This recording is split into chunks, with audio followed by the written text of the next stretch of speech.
estamos de regresso para a segunda parte do programa A Grande Entrevista. Hoje o nosso convidado é o presidente da Casa CE, Dr. Abel Vuco, com quem já estivemos a falar na primeira parte deste programa, portanto, da questão interna da Casa, essa polémica questão da transformação da Casa em partido político. Já estivemos aqui a refletir com o não é polêmica, é muito pacífica, clara e pacífica entre aspas, pacífica entre, a partir do momento em que tem um membro da Casa que publicamente apresenta algumas dúvidas, portanto não passa a não ser uma questão pacífica. Mas a segunda parte do nosso programa, portanto, vamos mais para questões do país e porque o senhor estava a falar muito das premissas que apresentou no segundo congresso da Casa, uma das premissas das 10 premissas que o senhor apresentou, há uma onde a Casa defende uma economia de mercado e diz que o Estado terá um papel regulador quando necessário, e nós queríamos perguntar quando é que o senhor acha que o Estado deve ter um papel regulador numa economia de intervenção. Primeiro é preciso entender que o primeiro elemento que é necessário, no nosso caso concreto, é clarificação do sistema econômico. Qual é o nosso sistema econômico? É o sistema de economia de mercado ou ainda com reminiscências da economia de planificação central? Porque neste momento temos as duas coisas. Sim, a proposta da Casa qual é? A nossa proposta é clarificação do sistema econômico para ser economia de mercado. Ponto. O Estado para de fazer lojas, essas coisas que faliram, dos popalazes, nossos supers, tudo faliu, não é verdade? Porque o Estado não pode ter vocação comercial. O Estado é mau gestor em termos comerciais, não pode. Tivemos agora o problema das 63 fábricas feitas na Zona Econômica Especial, que foi o Estado, através da Sonangol, que fez, tudo faliu. Neste momento está-se a fazer uma suposta privatização. Pois, mas o Casa como é que faria? Precisávamos de saber como é que foi feita essa privatização ou distribuíram entre pares, não é verdade? Mas porque a privatização pressupõe a minha pergunta é qual é a proposta concreta da Casa de recursos? Para nós é clarificação, economia de mercado, não é verdade? E livre iniciativa do cidadão. Primeira medida para sair da crise. Segunda medida, reduzir o papel do Estado na economia, praticamente nos setores do comércio, da indústria, da agricultura, serviços financeiros. O Estado não tem nada a fazer isso. Mas o senhor disse que o Estado deve intervir quando necessário. O Estado deve intervir quando necessário em setores estratégicos, por exemplo, energéticos, setores, por exemplo, do aprovisionamento da água aos cidadãos, não é verdade? Portanto, isso também são questões ligadas a áreas fundamentais da vida do cidadão. Mas não a vender fuga, a vender panelas, essas coisas, não super, não por ali. Tivemos agora essa história do papagro. Foi um desperdício total de recursos. Compraram-se caminhões, fizeram-se armazéns, etc. E isso, no fundo, não funcionou. Aldrabou-se o cidadão. Não é correto. Terceira medida. Precisamos de despolitizar a economia. Despartidarizar a economia. Porque não se faz diversificação da economia com os membros do partido no poder. Faz-se com todos os cidadãos, todos os dias e em cada nível. Não é verdade? Quarta medida. É preciso assumir de forma concreta e efetiva a estratégia de diversificação. E faz-se como? Primeiro, estabelecer prioridades. Não é andar só assim. Sim, qual seria a sua estratégia de diversificação da economia? Tem que começar pela agricultura. E a agricultura familiar. Não é verdade? A agricultura familiar é que é o suporte fundamental, não é verdade? Para podermos atingir a autossuficiência alimentar. Precisamos de potenciar o que é que há de diferente, portanto, no que se faz agora? O que se faz agora? Sim, em relação a... Eu já expliquei isso uma vez. Quais são os espaços geográficos de maior propensão para a agricultura no país? Quais são as províncias? É preciso identificar essas províncias. Número 2, é preciso ver, essas províncias ainda têm essa vocação ou já não têm essa vocação? Terceiro, os assuntos objetivos. Por exemplo, o Planalto Central. Os solos estão cansados. O que é que vamos fazer para a correção dos solos? Que tipo de cultivo para determinada área e para determinado tempo? É preciso estratégia. E neste momento, desculpe, portanto, está com linhas gerais. Eu gostaria que não fôssemos muito para linhas gerais, porque é muito teórico. Ok, vamos exatamente na diversificação da economia é preciso estabelecer prioridades. Número 2. potenciar as iniciativas de todos os cidadãos. Não é escolher aquele tem acesso ao crédito, aquele não tem acesso, aquele tem acesso, aquele não tem acesso. Criação de estruturas técnicas Como é que funcionaria para ajudar os cidadãos. Como é que funcionaria a banca? Vocês se lembram do tempo do ERA? No tempo colonial havia uma coisa chamada Extensão Rural de Angola. O que é que faziam? Aconselhamento técnico, informar quando é que os cidadãos deveriam começar a sachar, como é que deveriam fazer a fertilização, como é que deveriam, que tipo de cultivos, melhoramento de sementes, etc. Não se faz vai ser uma estratégia assim. Portanto, é preciso a proteção fiscal da produção nacional.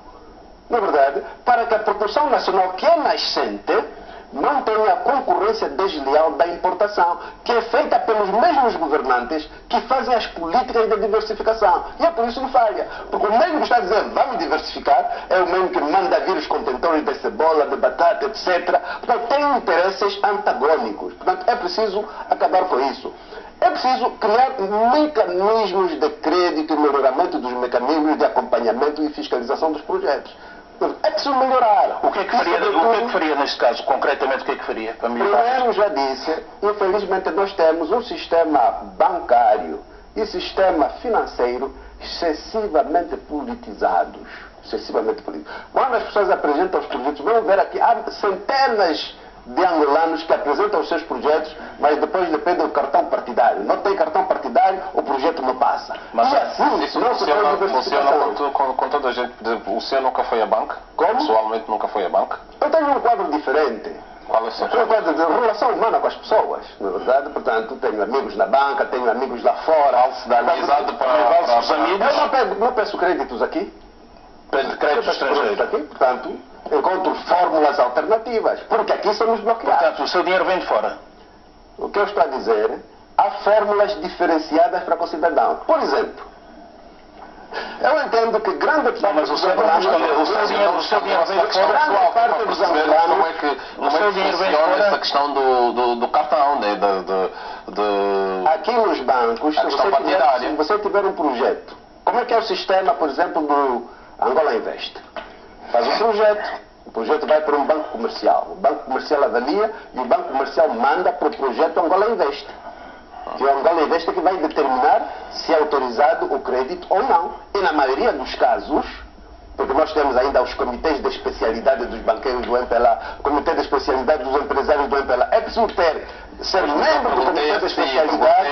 Pessoalmente, como é que tem conseguido, o senhor tem empreendimento, não tem? Portanto, eu sou, como disseram, nasci no Bailundo e cresci no Caxiungo. Sou filho de professor, mas que ao mesmo tempo era em part-time agricultor de vulto, não é verdade? E aprendi na vida que só colhe quem semeia. Quem não semeia, não colhe. Sim, mas isso é um conselho aos empreendedores. Número dois, nem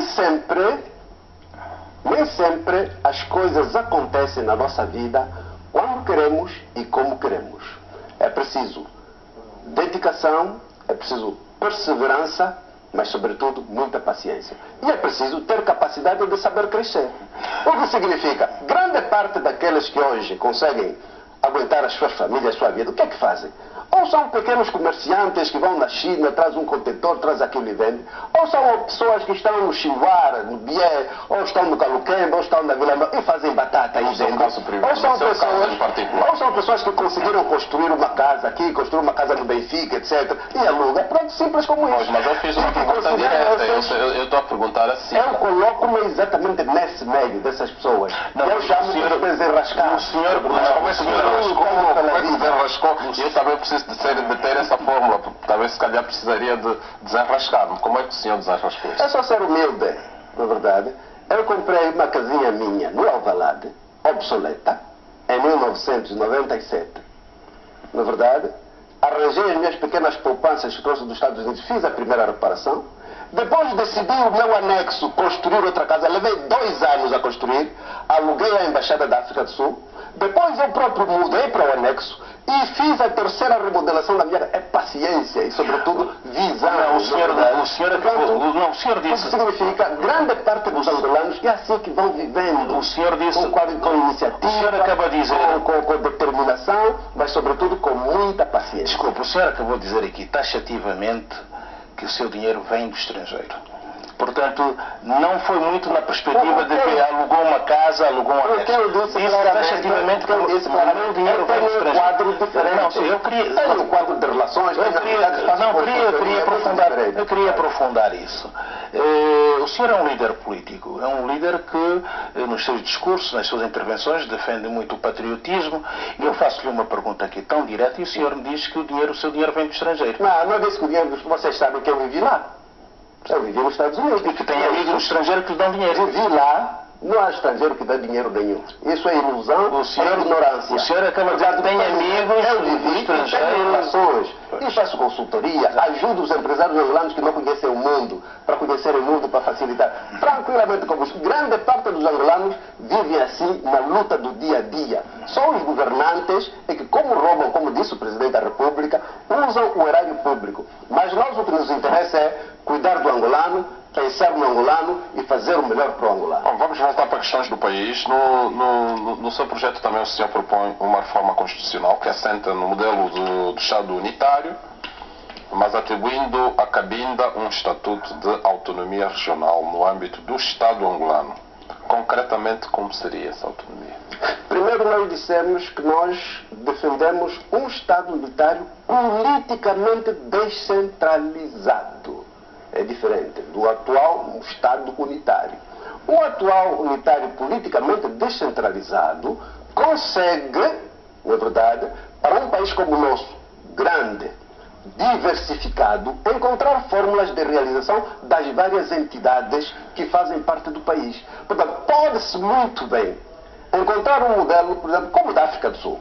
É um Estado unitário, mas politicamente descentralizado.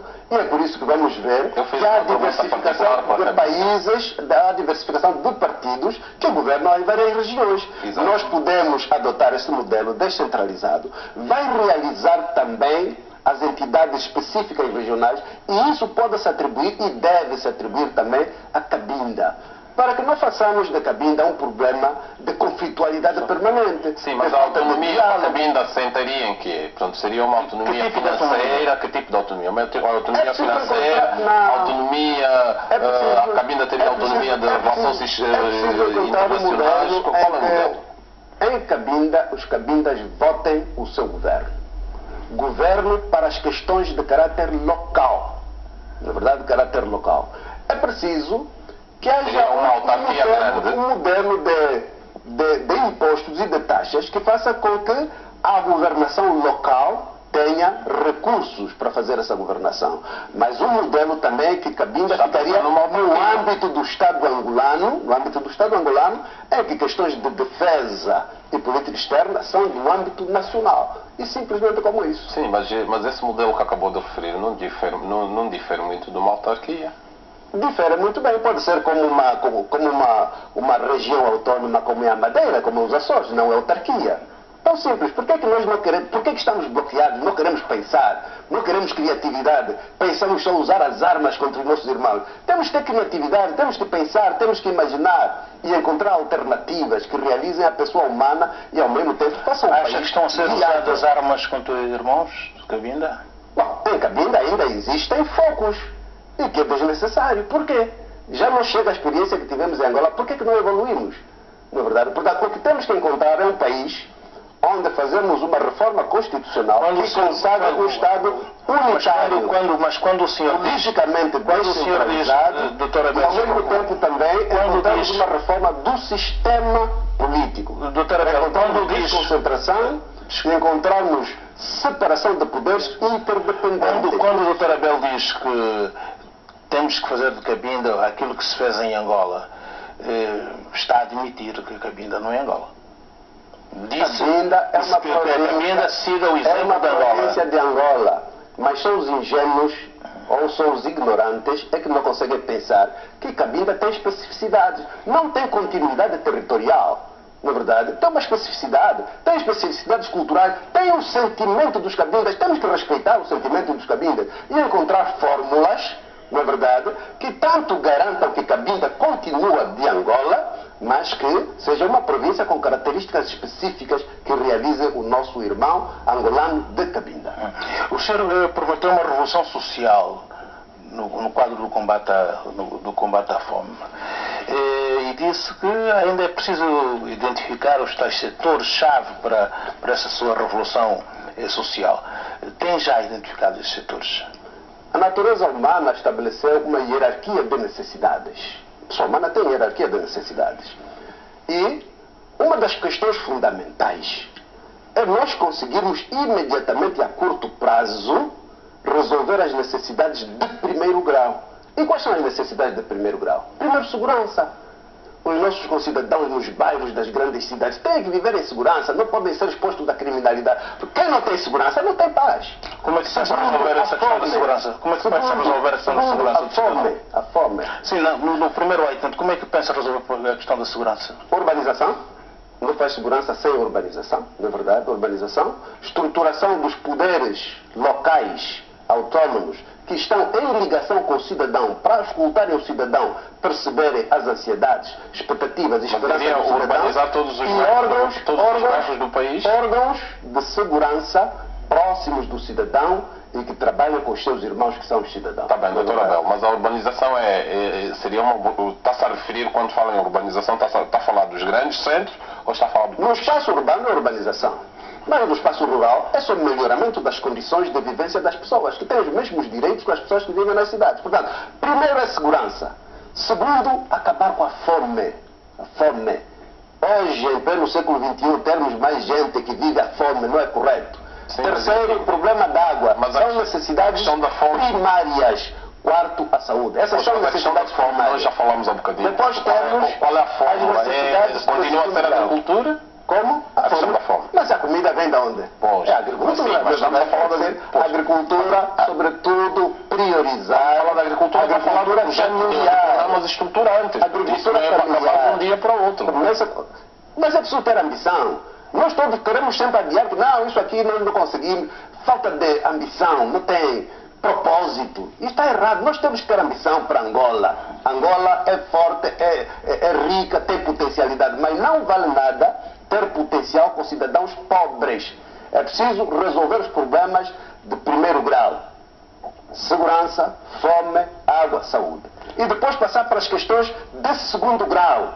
Habitação condigna, energia, educação, ocupação produtiva. Porque a resolução das pessoas passa por trabalho, trabalho que dá salário, salário que cria consumo, consumo que faz investimento. Vamos agora se não falar ter essa cadeia, dificilmente se sai. Doutor, vamos falar ponto por ponto. Falou um bocadinho da habitação. Nós sabemos que as cidades do litoral, principalmente, foram muito pressionadas, fruto do conflito que o país viveu. Portanto, estamos a referir de Luanda, Benguela, são cidades que estão a ser muito pressionadas e que receberam um fluxo migratório muito grande. Esse problema da habitação é um problema que se coloca em todo o país, mas particularmente nas cidades do litoral. Como é que resolveria o problema da habitação no litoral, nas cidades, principalmente nas cidades do litoral? São vários níveis. Primeiro, comece por legalizar aqueles que já têm as casas deles. É patrimônio, é riqueza. E neste momento o Estado é o que mais atrapalha o cidadão, não legaliza. Segundo, encontrar um modelo de urbanização que providencia aos cidadãos terrenos com documento. Com documento. E nós, o nosso governo, pelo menos aqui em Luanda, mostrou completamente incapaz de conter a progressão caótica da cidade.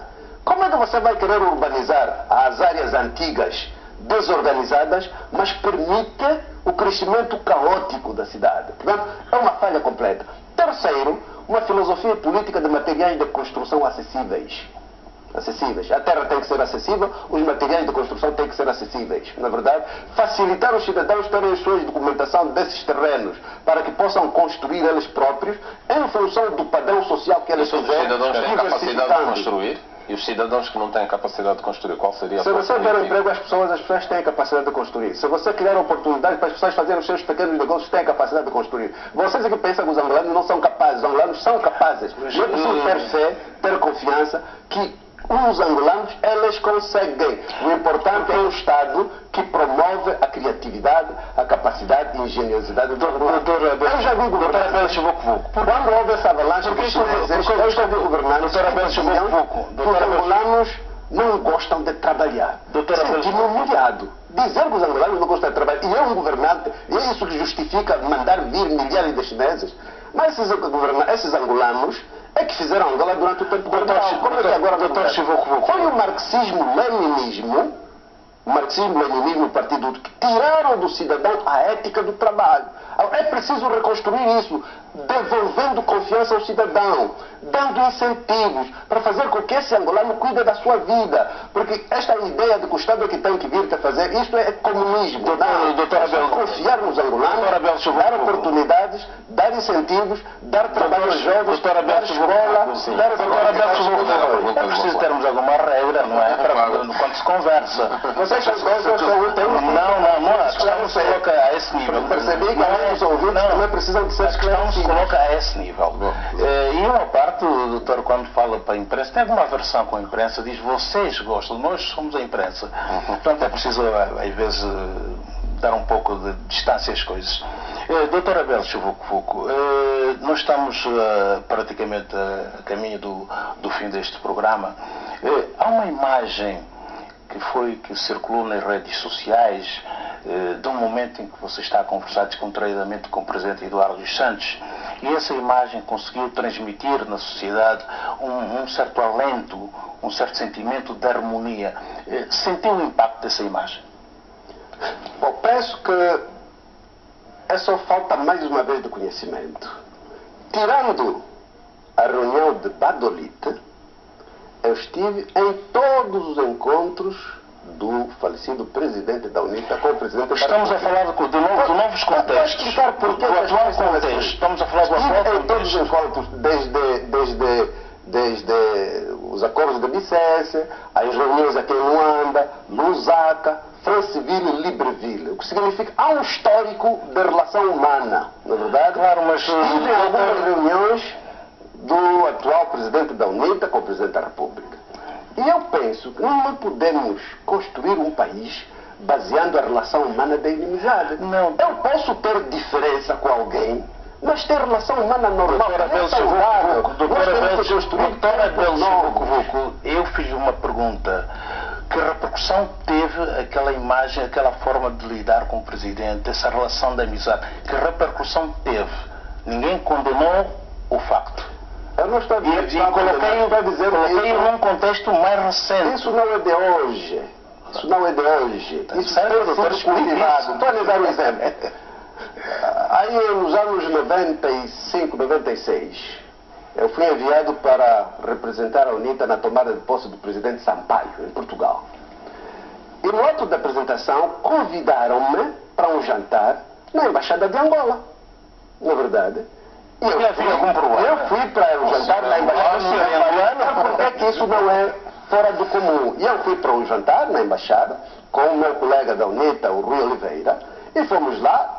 Como vínhamos da conferência de Franceville, onde tínhamos estado com o Presidente da República, tínhamos conversa fável ali, os dois de pé, íamos jantar, não é verdade? E o Presidente da República, agora concordamos muitas coisas lá em Franceville, agora vamos voltar e tal. E tem um ditado que ele usa muito: vamos falar menos e trabalhar mais. Portanto, a relação humana normal e saudável, nós temos que cultivar isso, para podermos construir não há cinismo nessa relação. Do meu lado, não. Eu não consigo ser cínico, sou pessoa muito aberta, muito clara, muito transparente, mas sobretudo porque o meu comprometimento é com Angola, com os angolanos, e por isso sou aquilo que eu sou. Mas é o senhor que mais ataca, inclusive, a família do presidente. Eu não ataco a família do presidente, nem o presidente, ataco as práticas. Não, mas ataco as práticas, ataco as políticas, ataco as coisas que não estão corretas. Acha que politicamente é correto atingir famílias diretamente? Eu não atingo família de ninguém. E no seu discurso o senhor fala diretamente disso? Eu não atingo família de ninguém.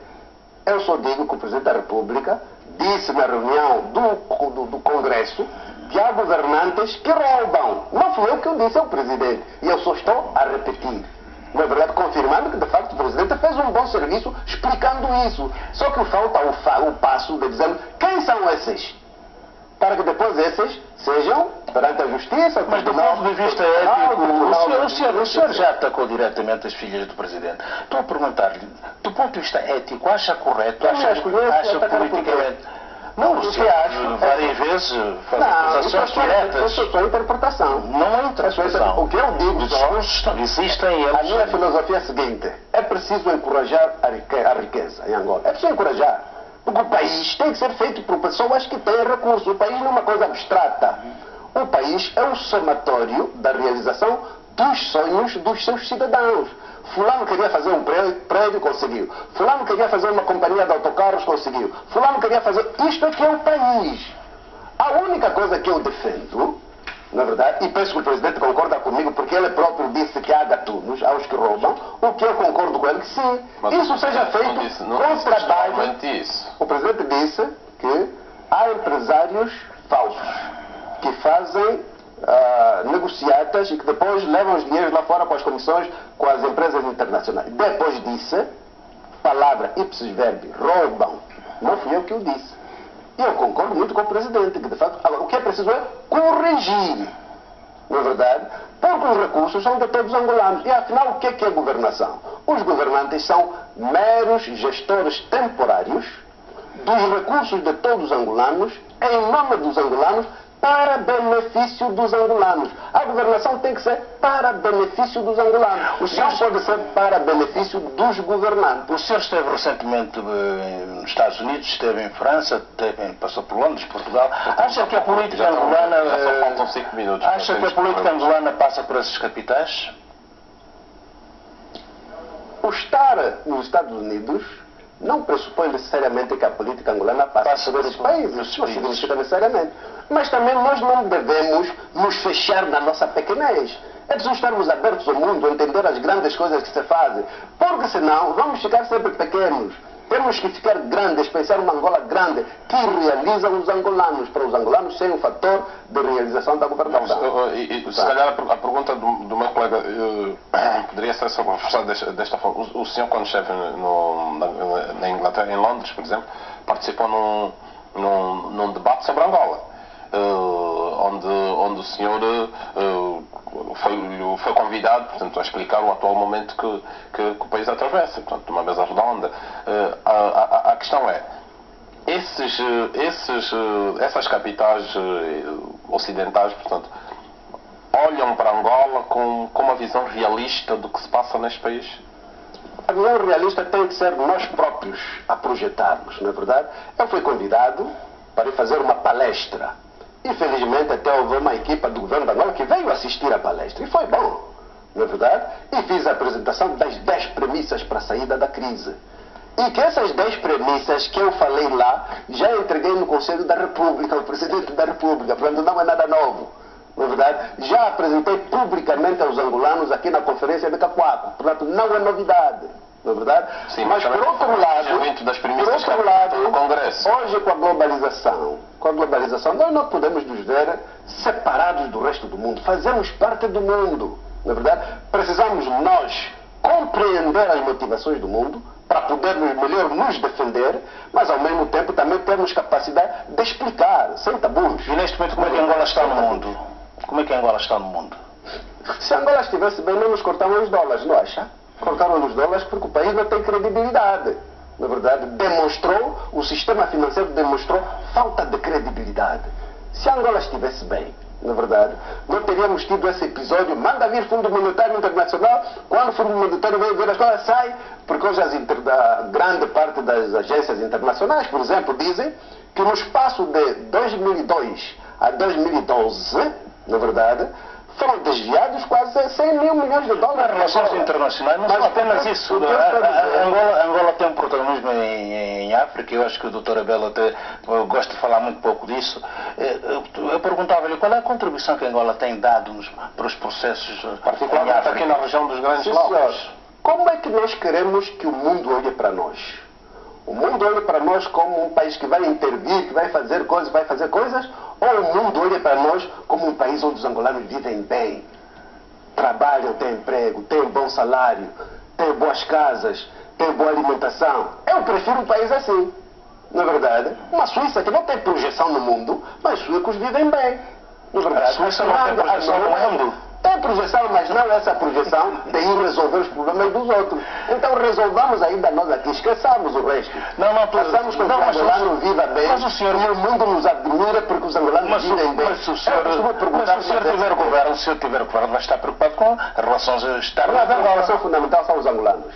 Vamos fazer isso que fizemos de ir pagar o salário, o orçamento geral do Estado da Guiné-Bissau, quando nós temos aqui mas o senhor acaba de dizer em menos de 5 minutos que nós não podemos estar fechados ao mundo. Não ficamos fechados, mas preocupemos-nos com o angolano. Claro. E o mundo nos admira pela qualidade de vida dos angolanos. Para os angolanos, o mundo vale a pena tentar ir viver agora porque os angolanos vivem bem. Já não temos tempo e eu não queria terminar essa entrevista sem fazer uma pergunta. O senhor repetidas vezes disse no Congresso e nas intervenções públicas que tem feito que em 2017 vai ser governo ou vai ser ou parte do governo. Eu queria pegar nessa última parte do governo, quer dizer que admite que uma outra força possa ganhar, que não seja a casa. Admite coligações? Neste momento, nós temos uma plataforma de trabalho conjunto com todos os partidos da oposição. Todas as terças-feiras e quintas-feiras reúnem. Quem representa a casa nesse grupo de trabalho é o almirante André Gaspar Mendes de Carvalho. A UNITA é representada pelo Adalberto Costa Júnior. A FNLA pelo Lucas Ngonda.